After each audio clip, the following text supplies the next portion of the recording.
young man. Stay there. Ways to Entrepreneur, speaker, and author of Strength for the Caregiver. So today I'm going to talk a little bit about publishing. Rose asked me to talk a little bit about publishing, but I'm also going to talk about my son, George. He's in the picture there. He had a stroke in utero. So when he was born, his toes on the right side were a little bit smaller, and he looked fine, and a little bit jaundiced. But then as he progressed, his hands did like this. And so then an MRI that showed damage on the left side of his brain. So I want to talk about how he overcame a lot of the adversities where the doctor said he wasn't going to do much. So as I look around, I see incredible people that have overcome all odds. And you are the author of your destiny. And everyone in here has a story to tell. And that's why I want to talk about writing a book, writing blogs, and getting that message out. Rose, I noticed with Jennifer talking about speech to text, easier ways to get that your message across to people can so you may wonder, where do I begin? How do I write a story? Where do I start? I'm not an author. Maybe I'm not even good at English, or I have trouble with English writing. A lot of the great authors out there, they had trouble writing their stories or thinking that they couldn't write their stories, and they've gone on to become New York Times bestselling authors. So I really want to encourage that.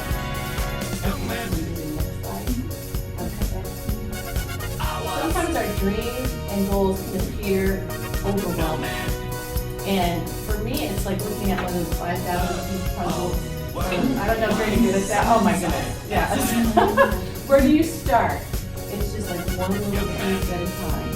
So every day, it's just one word at a time, one sentence at a time, and one paragraph at a time. And if you start to do that, that book and your story will all come into play, and you'll be able to handle it and pass that down to generations. Okay. So today I want to give you 3 tools that have helped me on my journey and helping my son, and then also in writing my book. So the 3 tools that this acronym I came up with is BOC. So B is the vision, O is organized, and C is creative. And so I don't know if anybody remembers that song. So I'm changing that to B-O-C. Let me tell you about B-O-C. So B is what? Vision. O is organize. And C is create. Okay, so those are going to be the 3 tools we're going to kind of focus on today. We're actually going to be singing the song at the end. Okay, so next slide. We're going to start out. What is your vision? So where do you see yourself a year from now, 5 years from now, 10 years from now? Sometimes just getting up is challenging. And the verse, my people perish for lack of vision, really rings in my head. So that's something I try to think about on a regular basis. And maybe the vision is just a small step every day. And with my son, it was a very small step, seeing small goals every day that to others, it just is not even a big deal. Whether it's walking or using your hand, things like that. I really like this quote from Helen Keller. And she was blind and deaf, author, speaker, political activist. And she says the only thing worse than being blind is having sight with no vision. Isn't that powerful? So she always had a vision, whereas others thought she couldn't do anything. She had one person that saw, hey, you have great goals inside of you. And sometimes we may see like, oh, I can't do it. I've had this brain injury happen to me. I can't do anything. And some of those messages were told to my son by specialists. He's never going to go on to do anything. He's not going to do it. His hand was, very tight. His leg, he had trouble walking and using his hand. So in your vision, if your vision and goals are nothing, then you will reach for nothing. So start writing down big goals and little goals and outrageous goals. If you can, carry a journal and keep one by your bedside to write down feelings and ideas, emotions, poems even, and some of your hardships, because sometimes that just weighs heavy on our heart. And others can really relate to those hardships that you're going through. And then you can explain how you overcame those. Okay, so vision is important in the next chapter after a brain injury. After a brain injury, ordinary tasks seem monumental.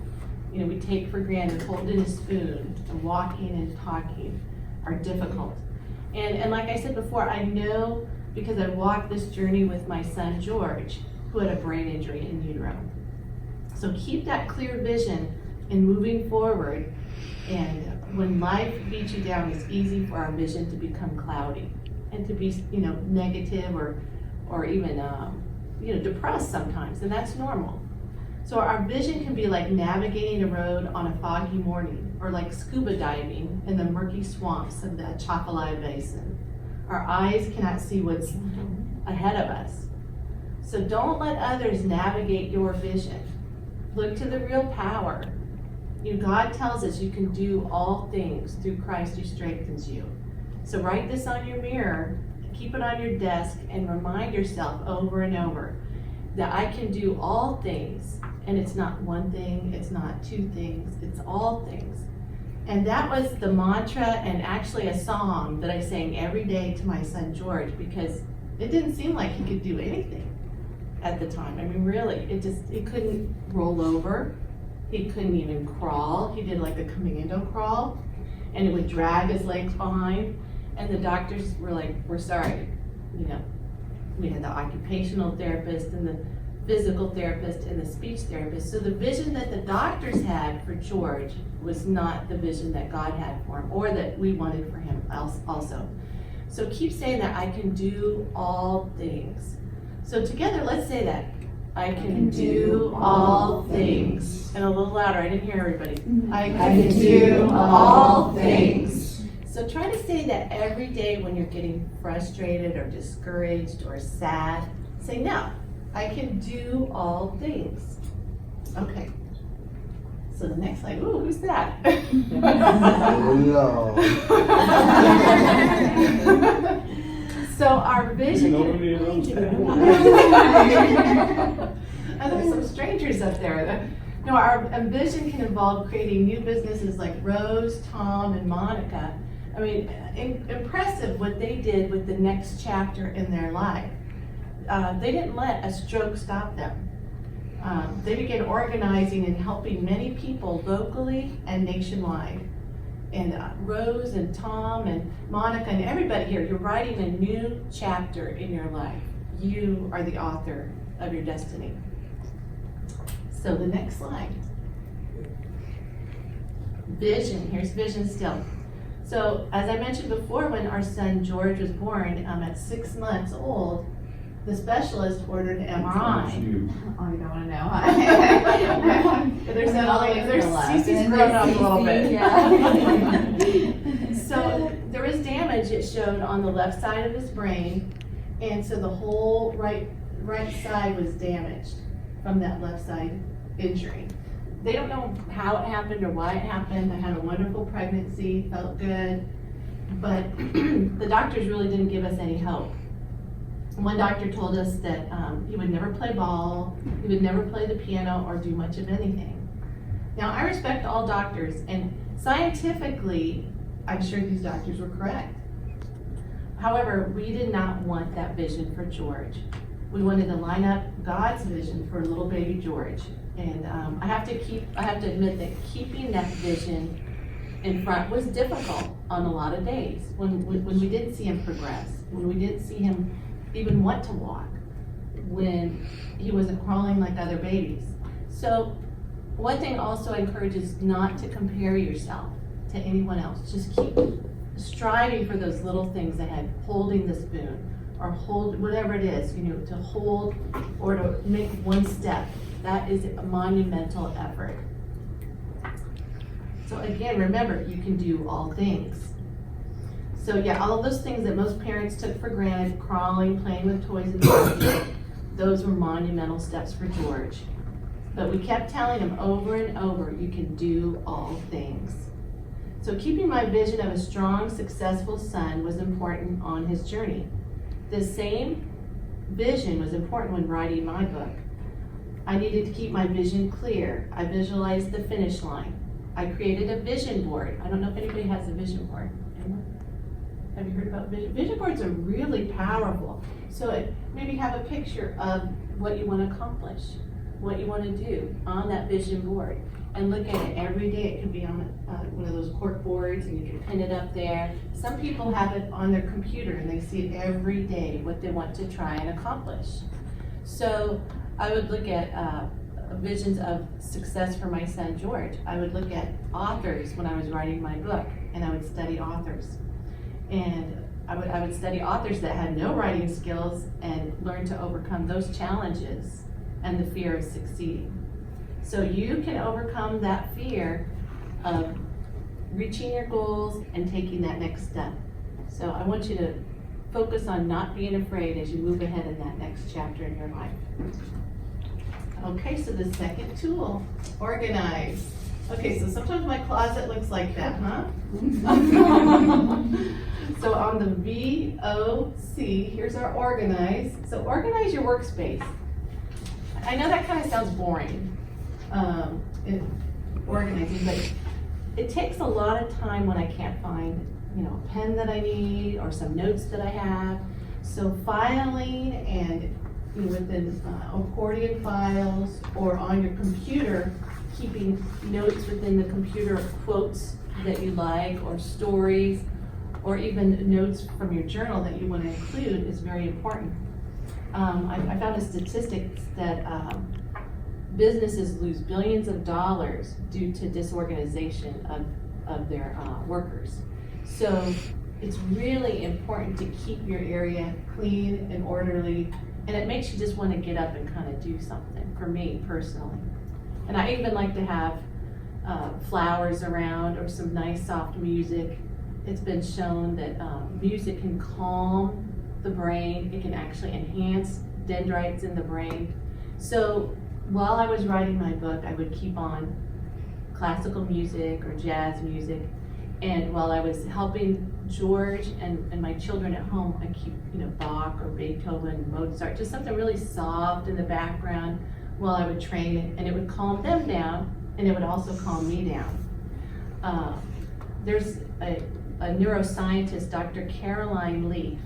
I don't know if anybody's heard of Dr. Caroline Leaf. Okay, she's very interesting. So anyway, she has a lot of studies about the brain, music, overcoming challenges. She has videos on YouTube, and she has some books on it. And she had a variety of studies. So one study showed that 75 to 95% of illnesses are caused by a toxic thought life. So, we can move on to the next one, I'm sorry. So that's all part of organizing the mind. Sorry about that. Okay, and she says the average person has over 30,000 thoughts a day. That's a lot of thoughts. And I like this verse, be careful what you think. Your thoughts run your life. So if I wake up thinking, I really can't do that, then I'm not going to get it done. Or, you know what, maybe I have an opportunity, I can maybe do that. We have to really think about what's going on in our mind. So organizing our mind as well as our workspace is very, very important, because we want our thoughts to push us ahead and not hold us back. That's why we all need each other in this room. We may be having a bad day, and that's okay, that's normal. But you could say, hey, okay, we'll talk about that bad day, but hey, let's move forward. And you can do that. It's going to take a lot of work, but you can do it. Another study at the University of Minnesota showed that negative attitudes and feelings of helplessness and hopelessness can create chronic stress, which upsets the body's hormone balance, depletes the brain chemicals required for happiness, and damages the immune system. So chronic stress can actually decrease our lifespan. So I just thought that the thing about organizing the mind was always very popular, very important to me. So take time to examine your thoughts. I regularly work to clean and organize my thoughts on a daily basis. And it's not easy, like I said. And maybe you can relate to some of my negative thoughts. Some go like this: I can never write a book. I am not smart enough. I never get a good break. That person is mean. Stuff like that. I always mess up, and on and on. So I stop and organize the clutter in my mind and sweep out those unhealthy thoughts and replace with, I can do all things, and I'm fearfully and wonderfully made. Organizing my thoughts for success is a key tool in writing a book and in raising a son with physical and learning challenges. And daily I organize George's work environment with stimulating books and games that required use of his hand and leg, and even taught him piano, even though the doctor said that couldn't be done. For my son, George, walking and using his right hand was difficult since he had brain damage prior to his birth. Walking up the stairs with his weak right leg seemed like climbing Mount Everest. We kept George's relaxed environment organized and scheduled with physical therapists, occupational therapists, and speech therapists. We visualized success and included in George's daily schedule an organized environment with stimulating books and indoor and outdoor games to rebuild dendrites in the brain and muscles in the hand, arm, and leg. Okay, so then the next slide. Create. Okay, so vision, organize, and create. What is it? Vision, organize, and create. Okay. So after we maintain a clear vision, then organize, it's time to create. Where to begin? You probably heard the saying, how do we eat an elephant? One bite at a time. Writing a book is a huge endeavor. Having an outline for your various chapters helps to minimize the effort and is like a roadmap for each chapter. Stay flexible and pivot when needed. Be free to move your chapters or even change or eliminate chapters. One famous author recommended writing 3. So as you embark in the next chapters of your life, remember VOC. Vision, organize, create. Awesome. So live a life that becomes a bestseller. You are the author of your destiny. And the last one, I was going to have the YMCA song, so you remember. I'll just put it on my phone real quick. I don't know. Oh yeah, I think we can play it. Okay, we'll see. We'll raise it. I don't know if I can. It's not changed on the thing now. Oh, it's okay. Technical difficulties. Okay, Oh, we're yeah. So I put the YMCA and WBOC. Okay, don't forget.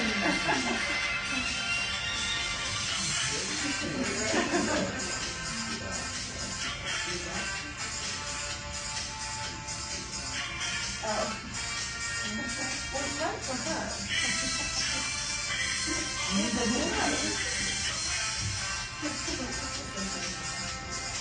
Yeah. Okay, everybody get ready with your hand movement. Our aerobic for the morning. Here we go.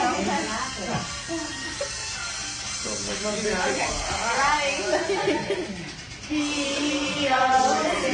Here we go. B-O-C. Vision.